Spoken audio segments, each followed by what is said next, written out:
सदन के रूप में भी जानते हैं और इसको इंग्लिश में हाउस ऑफ द पीपल बोलते हैं।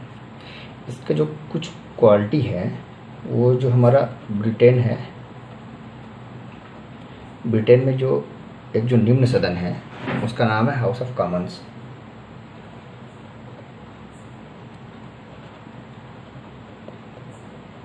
हाउस ऑफ कॉमन उसकी तरह है। और जो हमारा अमेरिका है, अमेरिका का जो लोअर हाउस है उसको बोलते हैं प्रतिनिधि सभा।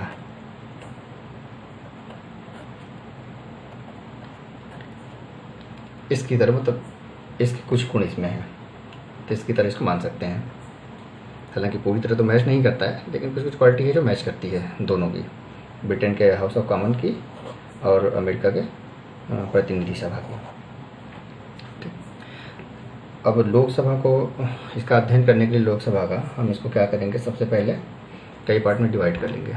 जैसे हमने राज्यसभा वीडियो में देखा था, उसका गठन कैसे हुआ था, निर्वाचन कैसे हुआ था, अर्हताएँ क्या थी, उसकी अवधि कितनी थी और शक्तियाँ क्या क्या थी। सेम वैसे ही इसको भी हम अलग अलग भागों में बांटेंगे, उसके बाद फिर हम इसका अध्ययन करेंगे। तो जैसे इसका पहले भाग में हम क्या पढ़ते हैं, इसका पहले भाग में हम इसके गठन के बारे में पढ़ेंगे। ठीक, पहले गठन के बारे में पढ़ेंगे, फिर इसका क्या हम पढ़ेंगे, निर्वाचन के बारे में पढ़ेंगे, निर्वाचन कैसे होता है इसका।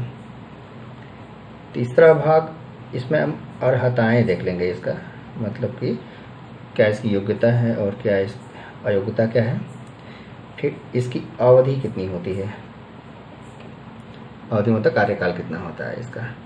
फिर इसके पदाधिकारी कौन कौन से होते हैं, पदाधिकारी कौन कौन से इसके होते हैं। इसके बाद देखेंगे शक्तियाँ, इसकी शक्तियाँ देख लेंगे। इसके बाद में इसमें सत्र चलते हैं ना, तो सत्र के बारे में देख लेंगे। बाकी कुछ होगा तो जो भी आएगा उसको हम अन्य में देख लेंगे। तो मतलब हम लोकसभा का अध्ययन हम इतने पार्ट में इसको बांट के करेंगे। ठीक, गठन में हम क्या क्या चीज़ देखते हैं, जैसे कि इसमें संख्या कितनी है। ठीक, संख्या कितनी है मतलब लोकसभा की संख्या कितनी, लोकसभा में सदस्यों की संख्या कितनी है। और ये जो संख्या है राज्य के हिसाब से देख लेंगे, इसका मतलब राज्यवार कितनी संख्या है। ठीक, संख्या को हम देख लेंगे, राज्यवार कितनी है। और इसी में हम एक देख लेंगे, क्या देख लेंगे, आरक्षण देख लेंगे हम कि किस राज्य के लिए ना, मतलब किस राज्य में कितना कितना आरक्षण की व्यवस्था की गई है और इसमें कितना एससी के लिए आरक्षण है, कितना एसटी के लिए आरक्षण है पूरे में। ठीक, निर्वाचन में उसके निर्वाचन प्रक्रिया देख लेंगे, कैसे निर्वाचन होता है। जैसे राज्यसभा में इनडायरेक्ट इलेक्शन था, अप्रत्यक्ष रूप से, इसमें डायरेक्ट इलेक्शन होता है। ठीक, अर्हताएँ में हम इसे क्या क्या देखेंगे, एक तो इसकी योग्यता देखेंगे, हम लोग योग्यता देख लेंगे। फिर अयोग्यता देख लेंगे, मतलब कि कैसे अयोग्य होगा एक सांसद कैसे अयोग्य होगा। फिर सीट भी इसकी खाली हो जाती है, मतलब योग्य कुछ ऐसा नहीं होता है उसमें, लेकिन सीट इसकी क्या होती है, खाली कैसे होती है, ये देख लेंगे हम। ठीक, जब अवधि में हम पढ़ेंगे तो अवधि में क्या देखेंगे, इसका कार्यकाल कितना होता है ना। अवधि मतलब इसको देख सकते हैं कार्यकाल।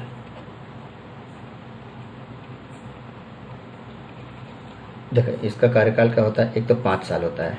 ठीक, कभी कभी 5 साल से पहले भी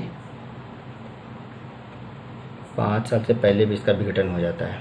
और एक बार ऐसा भी हुआ है कि इसका कार्यकाल 5 साल से ज़्यादा भी हुआ है। तो इन तीनों के बारे में हम देख लेंगे अवधि वाले में।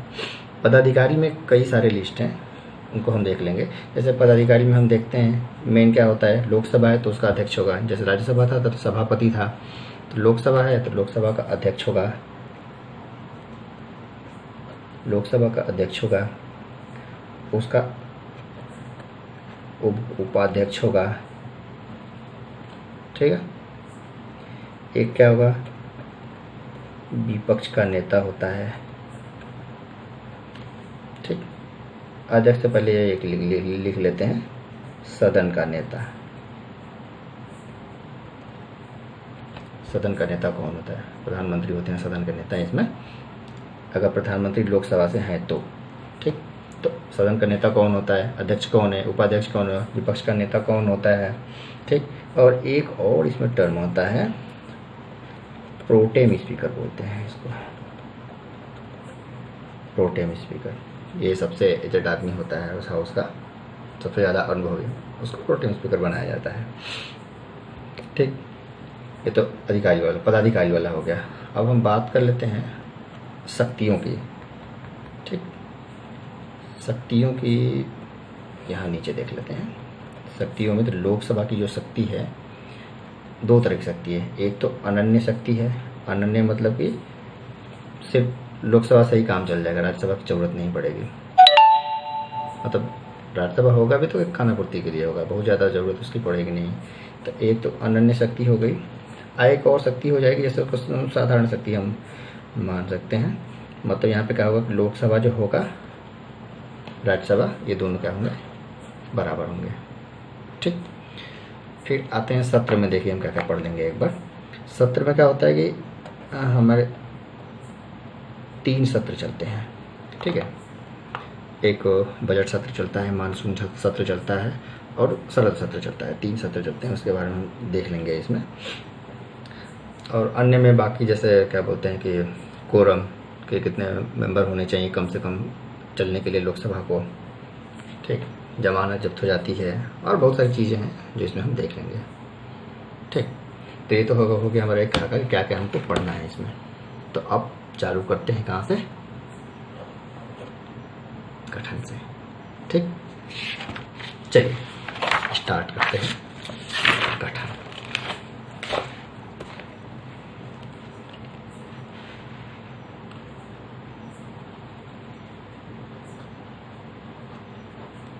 तो लोकसभा के गठन के बारे में संविधान के भाग 5 में इसका वर्णन किया गया है।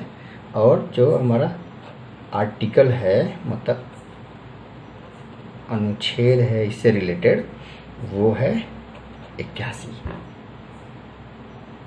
मतलब भाग 5 में जो 81 अनुच्छेद है उसमें राज्यसभा के गठन के बारे में चर्चा की गई है। ठीक, अब इसमें हम देख लेते हैं संख्या, सीटों की संख्या क्या है। अब पहले देखते हैं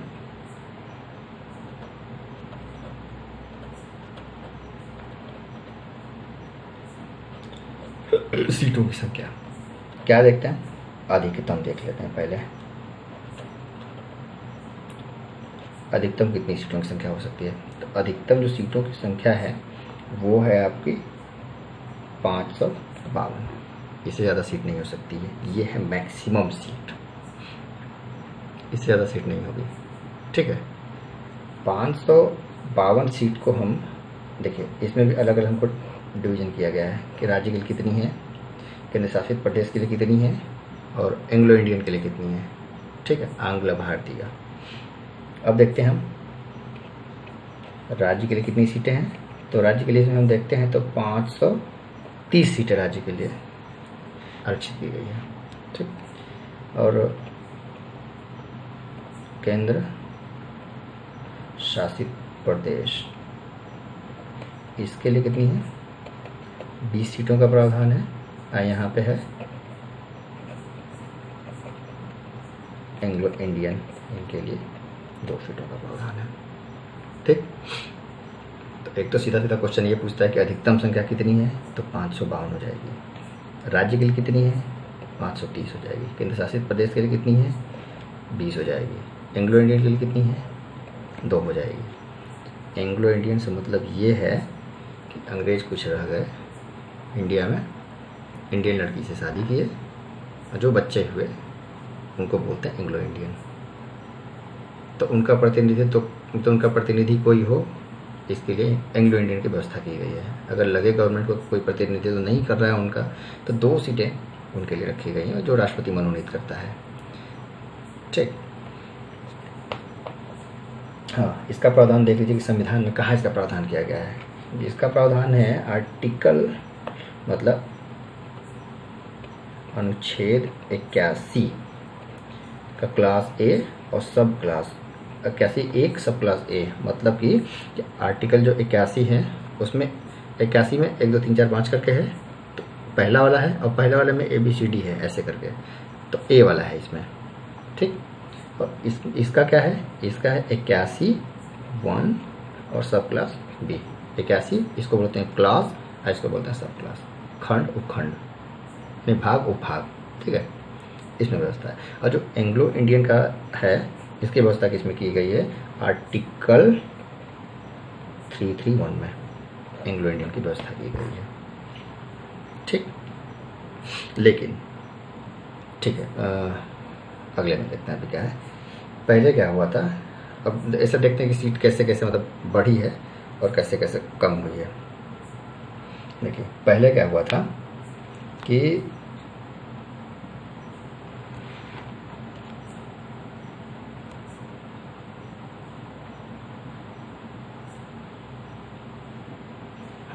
पहले क्या हुआ था कि हमारा जो 7वां, इसको एक बार कर लेते हैं ना।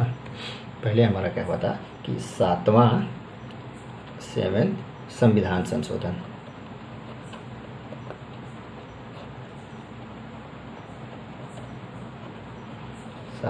संविधान संशोधन। अब हम संविधान संशोधन को CAA लिखेंगे, कॉन्स्टिट्यूशन अमेंडमेंट, संविधान संशोधन अधिनियम। अब इसको हम शार्ट में हमेशा लिखेंगे CAA, ठीक है। 7वां संविधान संशोधन अधिनियम 1956। इसका नाम क्या था, राज्य पुनर्गठन आयोग, ठीक है। अधिनियम, आयोग नहीं, अधिनियम, राज्य पुनर्गठन अधिनियम, ठीक।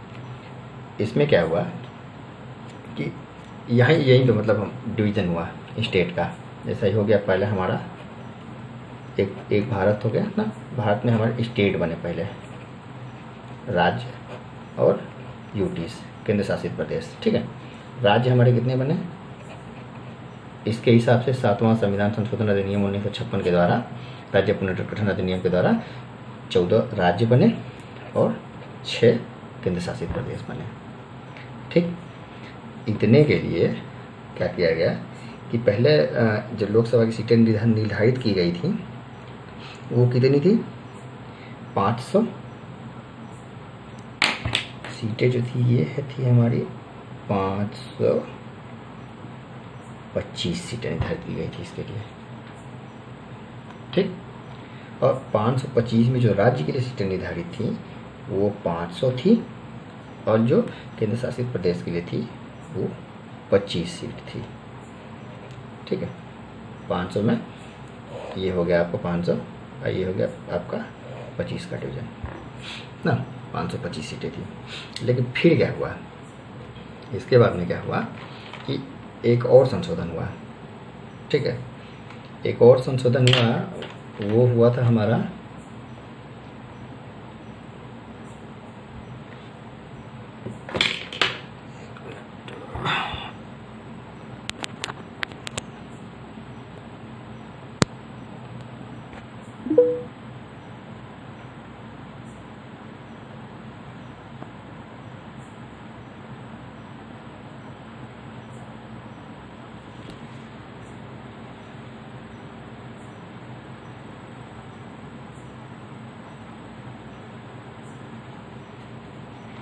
ठीक है, थोड़ा सा बैटरी डिस्चार्ज हो गया है, कोई बात नहीं, देखते हैं। क्या हुआ था कि एक और संविधान संशोधन हुआ था इसके बाद में। वो संविधान संशोधन था हमारा कि 31वां संविधान संशोधन था, ठीक है। कब, 1973 में एक और संविधान संशोधन हुआ। इसमें क्या हुआ कि जो हमारी सीटें थीं पहले कितनी थी, ये 525 थी, ठीक। लेकिन इस संविधान संशोधन के बाद ये सीट कितनी हुई हमारी, 545 हो गई, ठीक है। और यही 545 सीटें अभी तक मतलब ऐसे चली आ रही हैं। अब इसको हम 545 सीट को क्या किया गया, अब इसको हम 3 पार्ट में डिवाइड किए। ये क्या था, एक हो गया हमारा 500। राज्य के लिए क्या किया गया, देखिए यहाँ पे 25, मतलब आज के लिए 25 सीटें बढ़ा दी गई ना। स्टेट का ये होगा,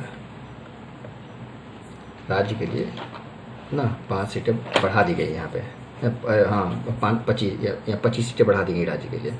और केंद्र शासित प्रदेश वाले में क्या हुआ, यहाँ पे 5 सीटें कम कर दी गई। ठीक है, ये होगा 50 का, ये प्रावधान किया गया था कि 525 और ये 20 हो गया था। फिर बाद में और इसका जो परिवर्तन हुआ उसके बाद से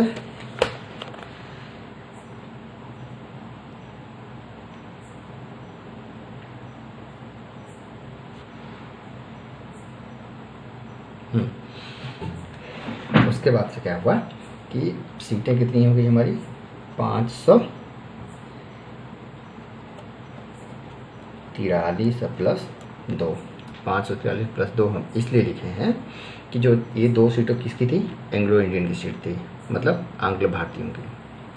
लेकिन ये जो 2 सीटें हैं वर्तमान में अभी नहीं है।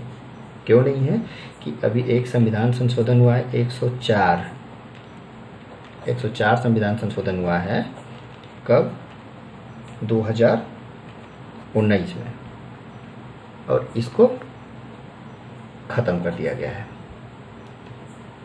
ठीक, तो अभी हमारी सीटें जो 545 होती थी, 545 सीटें, वो 545 सीटें हमारी नहीं है। ठीक, अभी हमारी सीटें हैं 543, और सारे सीट पे क्या होता है, निर्वाचन होता है। तो अब मतलब अब ये हो गया है कि लोकसभा में कोई मनोनीत सदस्य नहीं है। जो पहले 2 एंग्लो इंडियन का मनोनयन होता था, राष्ट्रपति करता था, नियुक्ति उनको करता था, अब नियुक्ति का प्रावधान खत्म हो गया है। अब बस निर्वाचन होता है, और 543 सीटों पे, और 543 सीटों में कितना है, 530 राज्य की हो गई और 13 केंद्र शासित प्रदेश की हो गई।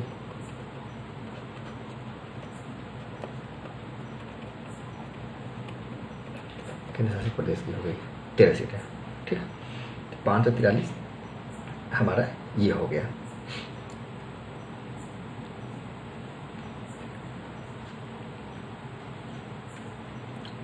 एक क्वेश्चन ये आता है ना कि ये जो सीटों का बंटवारा हुआ था, ये मतलब ये पूछता है कि किस साल के जनसंख्या के, मतलब जनगणना के आधार पर हुआ था। ठीक, क्या हुआ था कि आर्टिकल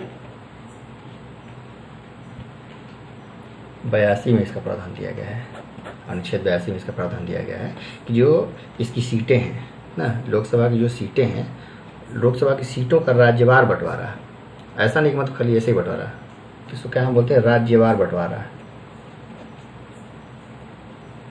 राज्यवार बंटवारा क्योंकि जो 1971 का वो था जनगणना, ठीक, इसके हिसाब से किया गया था।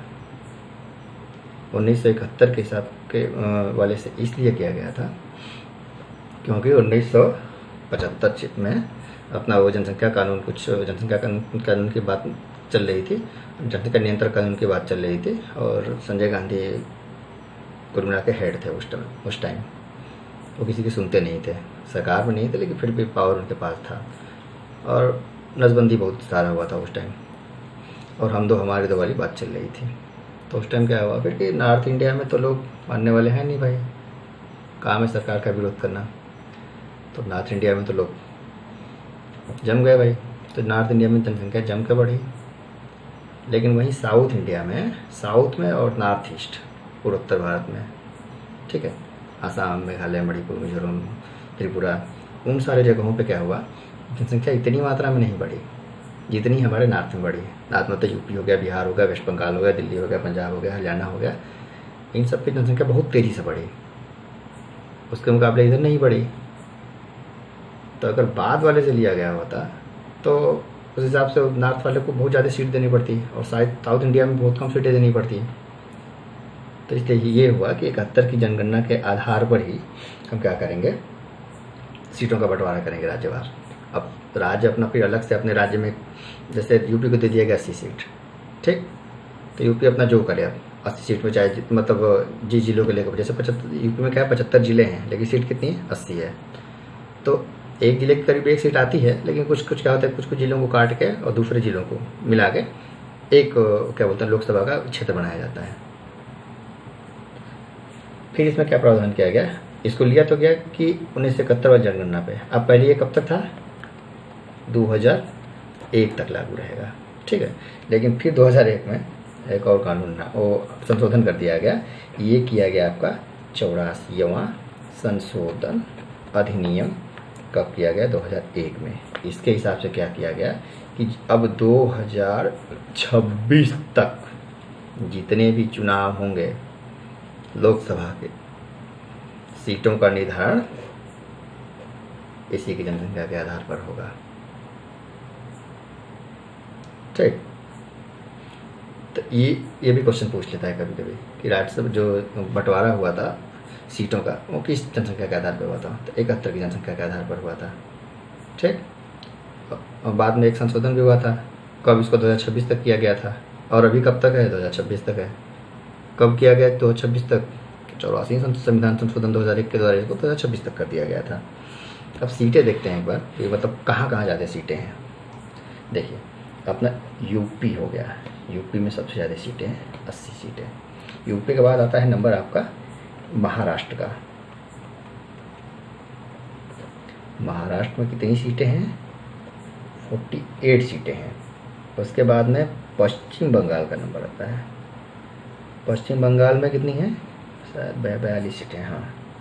और बिहार में 40 सीटें, मतलब ये ज़्यादा वाली हैं। और एक तब आपका तमिलनाडु हो गया, तमिलनाडु में 39 सीटें हैं।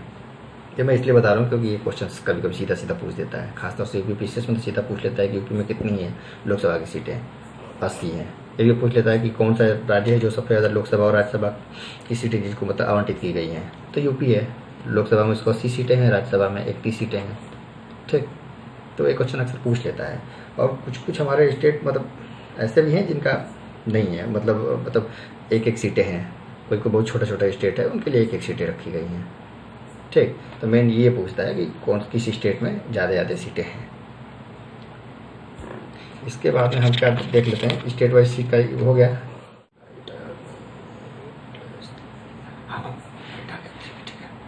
हाँ, एक बार आरक्षण का देख लेता हूँ, कितना कितना आरक्षण है।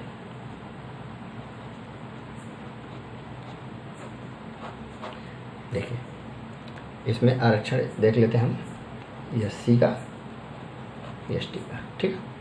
एसटी में कितनी सीटें आरक्षित की गई हैं, 84 सीटें। और एसटी के लिए 47 सीटों का आरक्षण किया गया है, ठीक। अब क्वेश्चन ये एक क्वेश्चन मतलब हमेशा ये पूछता है कि जो एसटी की सीटें हैं किस राज्य में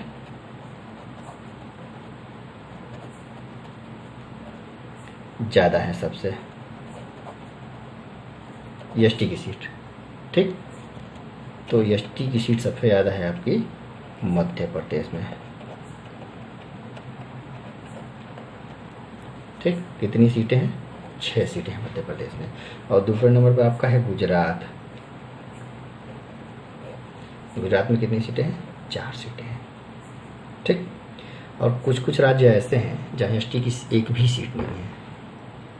एक तो क्वेश्चन ये पूछता है कि सबसे ज़्यादा सीटें कहाँ हैं, तो मध्य प्रदेश में सबसे ज़्यादा सीटें कितनी हैं, 6 हैं, ठीक है। और गुजरात में कितनी है, 4 हैं। अब वहीं कहीं कहीं एक भी सीट नहीं है, कहीं कहीं देखिए 0 सीट भी है, ठीक है। कुछ कुछ राज्य हैं, जैसे मेन हम 2-4 देख लेते हैं। एक तो आपका हो गया उत्तर प्रदेश, ठीक है। आश्चर्य होगा लेकिन है ऐसा ही है, उत्तर प्रदेश में कोई सीट नहीं है एसटी के लिए आरक्षित। बिहार भी है, बिहार में भी कोई सीट नहीं है। और अपना इधर पंजाब में भी कोई सीट नहीं है, ठीक है। और ऊपर एक आपका जम्मू कश्मीर, यहाँ भी कोई सीट नहीं है। और भी कुछ कुछ स्टेट हैं जहाँ सीटें नहीं हैं, जैसे उधर सिक्किम है, सिक्किम में भी सीट नहीं है, ठीक है। नागालैंड है, नागालैंड में भी सीट नहीं है एसटी के लिए एक भी। तो कुछ है राज्य जहाँ पे एसटी की एक भी सीट नहीं है। ठीक, तो ये हमारा हो गया एक टॉपिक गठन का। ठीक, गठन का एक हमारा टॉपिक हो गया, गठन वाला टॉपिक खत्म हो गया।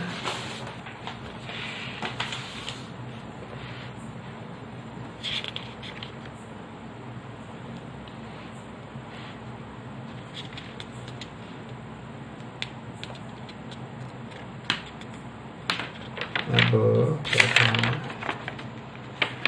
हाँ, गठन हो गया हमारा। अब गठन के बाद इसका हम देख लेते हैं निर्वाचन। निर्वाचन में कुछ है नहीं।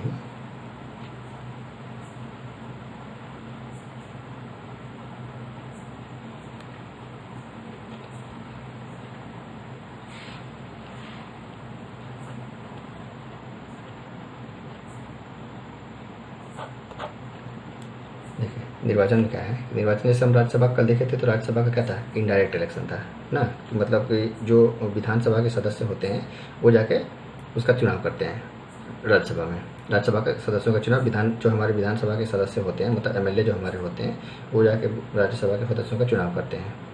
ठीक, लेकिन यहाँ पे क्या होता है, ये होता है हमारा प्रत्यक्ष चुनाव होता है। अब प्रत्यक्ष चुनाव में क्या होता है कि जो लोग जिनकी उम्र मतलब 18 साल से ज़्यादा है, मतलब जो 18 साल पूरा कर लिया है, 18 साल से जो ज़्यादा है वो चुनाव मतलब वोट में भाग लेता है। ठीक है, इलेक्शन में भाग लेता है और चुनाव मतलब अपने सांसद को चुनता है।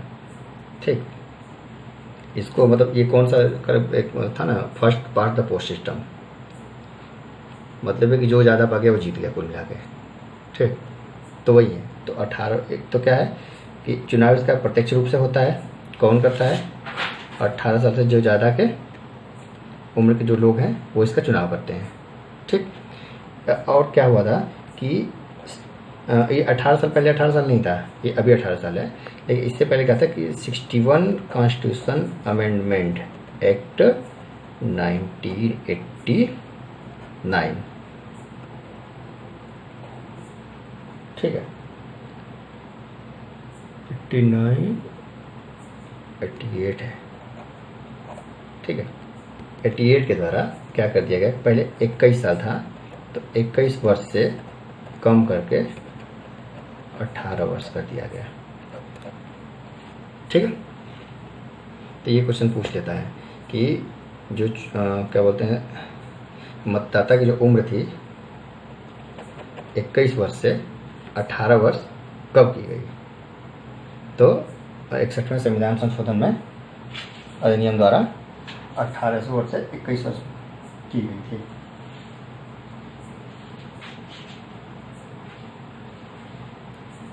ये हो गया हमारा निर्वाचन। ठीक, निर्वाचन के बाद हम आते हैं हमारा नेक्स्ट टॉपिक क्या था, योग्यता। योग्यता पे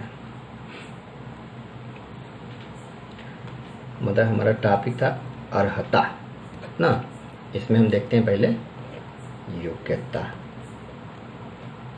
कि क्या क्या योग्यता होना चाहिए।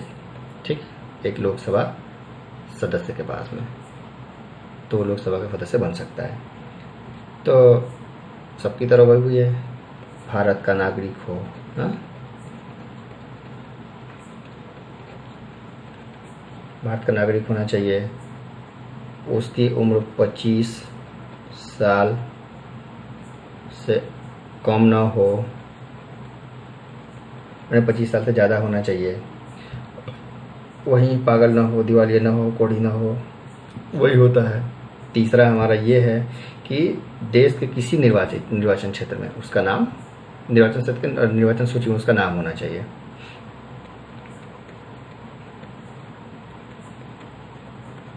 किसी निर्वाचन क्षेत्र में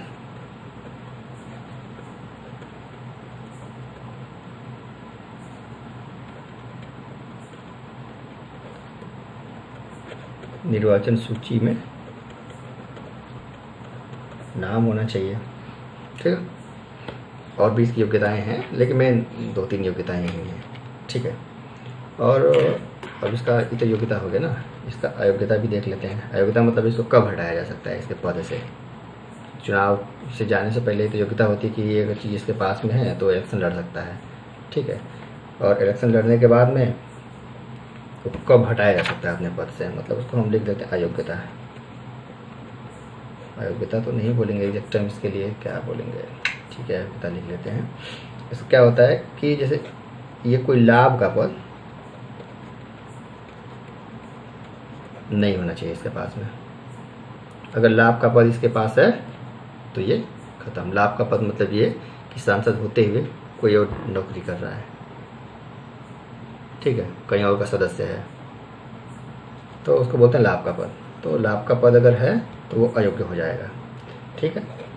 फिर जैसे कि इलेक्शन जीत लिया, फिर क्या किया कि कहीं विदेश में नागरिकता ले लिया,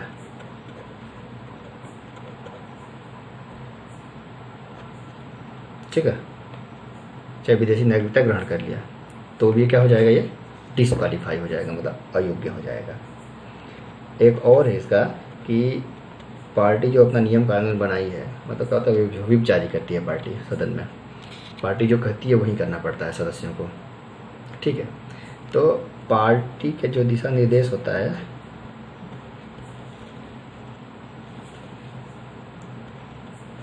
का उल्लंघन, ठीक है। तो ये 3-4 चीज़ें हैं जिनके हिसाब से ये अयोग्य साबित हो जाता है, और ये योग्यताएं हैं एक सदस्य चुनने के लिए। और इसके बाद में हम क्या करेंगे, हाँ, सीट इसकी खाली होती है ना, जो सीट इसकी क्या बोलते हैं, सीट कैसे खाली हो जाती है इसकी। सीट खाली मतलब कि जैसे क्या होगा, रिजाइन दे देगा तो खाली हो जाएगी, ठीक है। और लगातार 60 दिन तक बिना स्पीकर को, लोकसभा अध्यक्ष को बिना बताए अगर गायब रहा तो भी वो साबित हो जाएगा, क्या बोलते हैं, सीट खाली हो जाएगी उसकी। और जैसे ये होता है कि वो राज्यसभा का सदस्य है, लोकसभा के लिए भी चुन लिया गया है, ठीक, और दोनों पद पे बना हुआ है, तो ऑटोमेटिक उसका एक खत्म हो जाता है, ठीक है। तो लोकसभा तो चुन के आया है, लेकिन खत्म उस टाइम राज्यसभा का होता है, ठीक। तो ये सीट खाली होने का तो कोई बहुत नहीं है। अब देख लेते हैं इसका अवधि, देख लेते हैं एक बार।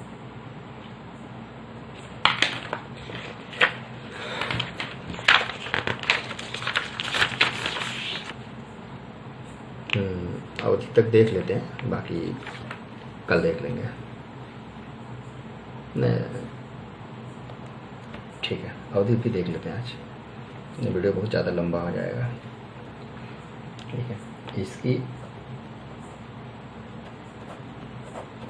अवधि क्या है, देखिए, नॉर्मली अवधि इसकी क्या है, 5 वर्ष है, ठीक है। इसकी अवधि है 5 वर्ष। ये 5 वर्ष कब से गिनी जाती है कि जो लोकसभा का, LS मतलब लोकसभा, ठीक है, लोकसभा का जो प्रथम अधिवेशन होता है, प्रथम अधिवेशन, लोकसभा का जो प्रथम अधिवेशन होता है, अधिवेशन मतलब फर्स्ट मीटिंग, मतलब पहली बार जो बैठक होती है, ठीक, पहली बार बैठक होती है, तब से लेके ना 5 साल काउंट किया जाता है, ठीक। तो यही 5 साल उसका होता है, मतलब अवधि तो इसकी 5 साल की होती है कि एक बार चुने जाएंगे तो 5 साल के लिए चुने जाएंगे, ठीक है। लेकिन कभी कभी क्या होता है कि 5 साल से पहले भी ख़त्म हो जाता है इनका कार्यकाल, ठीक। ये कंडीशन एक तो 5 साल हो गया, ठीक है। और एक जो कंडीशन 5 साल से पहले ख़त्म होने की है वो ये है कि देखिए, यदि प्रधानमंत्री चाहे ना, प्रधानमंत्री चाहे तो भी 5 साल से पहले मतलब ख़त्म कर सकता है,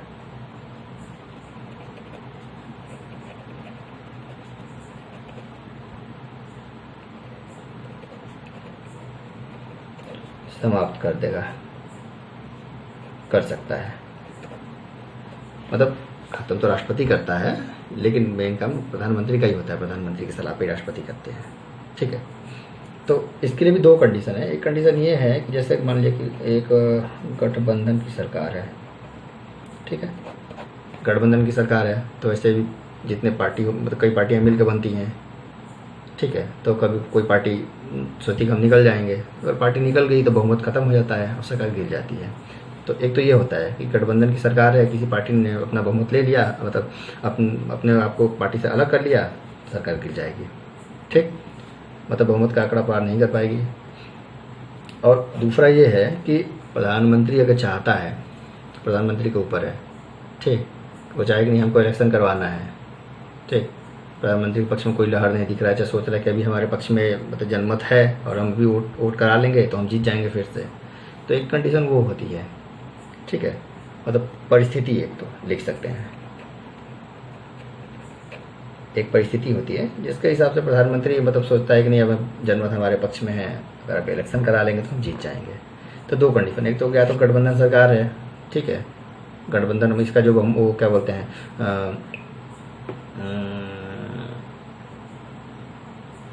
बहुमत खत्म हो गया इसका, ठीक, तो ये गिर जाएगी। दूसरा एक परिस्थिति होगी, प्रधानमंत्री के पक्ष में है, अभी परिस्थितियाँ हैं, तो चाहे तो इसको डिजॉल्व करवा सकता है और फिर से इलेक्शन नया करवा सकता है, ठीक है।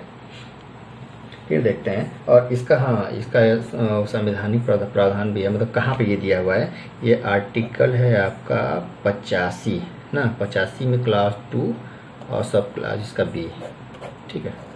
अगर ये क्वेश्चन कहीं पूछता है कि 5 साल से पहले लोकसभा के विघटन का प्रावधान कहाँ पे दिया गया है, तो आर्टिकल 85 में सब क्लास 2 है और सब क्लास बी है, उसमें दिया गया है।